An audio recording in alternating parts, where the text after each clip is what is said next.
بسم الله وبعد. نشكر سبحانه وتعالى على كل النعم التي أنعم علينا، ونصلي ونسلم على حبيبنا ومولانا محمد صلى الله عليه wasallam.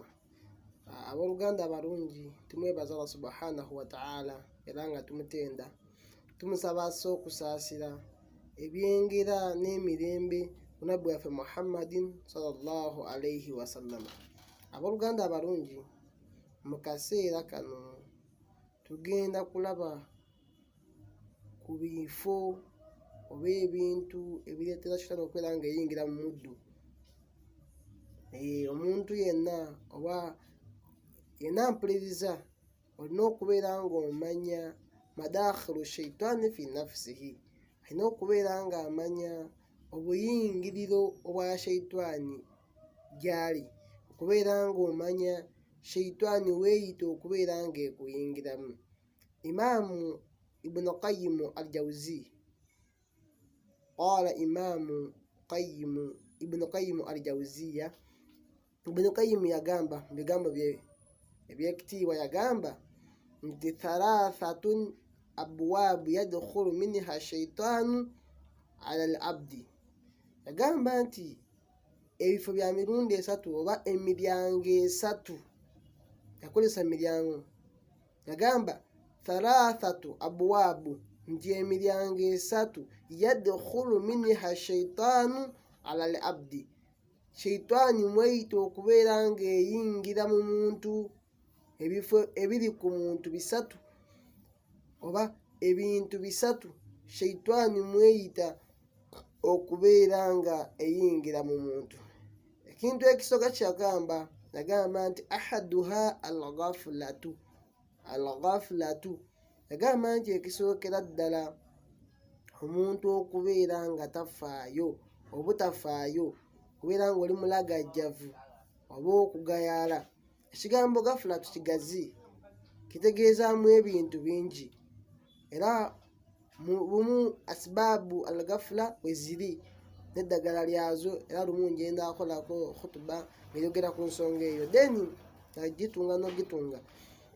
Ensonga olabira ddala nti mu alamatul gafula, mweyagala otegeera nti saawa zino eno ndi mugayaavu oba ndi mulagajjavu, sifaayo, mulimu omuntu okubeera nga ekisookera ddala atakassuru anitaa, omuntu okubeera nga mugayaavu, okubeera nga akola ibadaati za Allah, nga mugayaavu okugondera Allah subhanahu wa ta'ala salati sala bw'aba yagadde. Mulimu killatul adhkaari oba killatu dhikri Allah subhanahu wa ta'ala, okubeera nga Allah amujjukira katono, nga Allah amujjukira katono. Omuntu abeera mu musiki saawa zino, kati buli omu ali ku kwepiisha, bali ku ebyo ebiyimba ebyo ebifuluma, ekyabeerako buli kafulumya akapera nga akola vidiyo. Kase olaba nga embeera zo bwe zityo zitambula, omanya nti shayitaani yakuwamba, era shayitaani yayita nnyo mu bugayaavu obwo oba okulagajjala okwo, n'ebeera ng'eyingira mu muddu.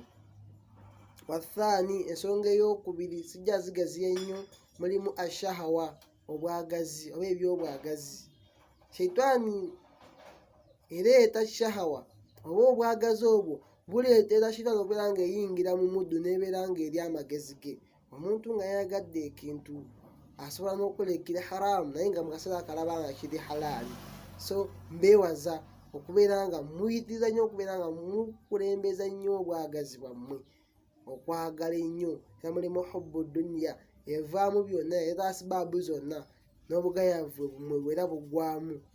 Then ekisembera ddala wa thalithu, ekyokusatu, yagamba al-ghadabu oba al-ghadabu, obusungu. Era tugamba nti obusungu bulyaka amagezi, obusungu buli amagezi g'omuntu. Ebbanga ly'omala ng'osunguwadde, nabbi yatuuka n'okwogera nti laysa shadidu bisur'a wa innama shadidu alladhi yamliku nafsahu inda al-ghadabi. Kitegeeza obukulu bw'obusungu. Yagamba nti tayitibwa w'amaanyi na kumegana, wabula ayitibwa ow'amaanyi oyo afuga omutima gwe, n'afuga omutima gwe mu kaseera awo ng'asunguwadde, n'atakola reaction y'amaanyi nnyo. So bintu bisatu bireeta obugayaavu, bireeta sheitani okuyingira mu muddo. Ekisooka mulimu al-ghafla, mulimu ekyokubiri ashahawa, ebyobwagazi. Ekisemba al-ghadab, obusungu.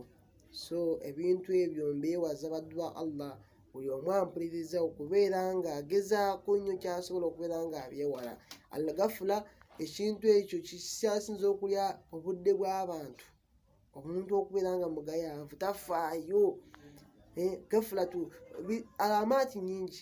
Omuntu nga ne bwakola edhambi alaba nga ali ku kituufu, n'okola maasiya, n'ogiza mu lujjudde mu public n'obabeere ng'ategeera kye wakoze.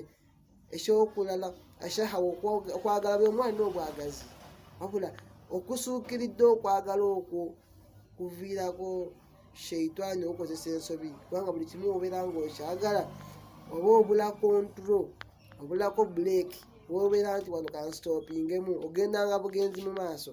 So mbeewaza okubeera n'obwagazi obuyitirivu. Then ekisemba ddala n'obusungu, tugezeeko nnyo okwefuga. Obusungu bwaffe bangi saawa zinene biri ku social media mubiraba, ne bamashekhe abamu irimu waliwo amagezi, buno obusungu nobuli amagezi obwandibadde nga gwolambuluza abantu okubeera nga obategeeza kigenda mu maaso, obasomese, nobeera nga ate naawe gwoliyakitinga mu kuvuma, kulwana, kuzza bigambo kitali kirungi. Barakallahu fikum wa jazakumullahu khairan fi dunya wal akhirah.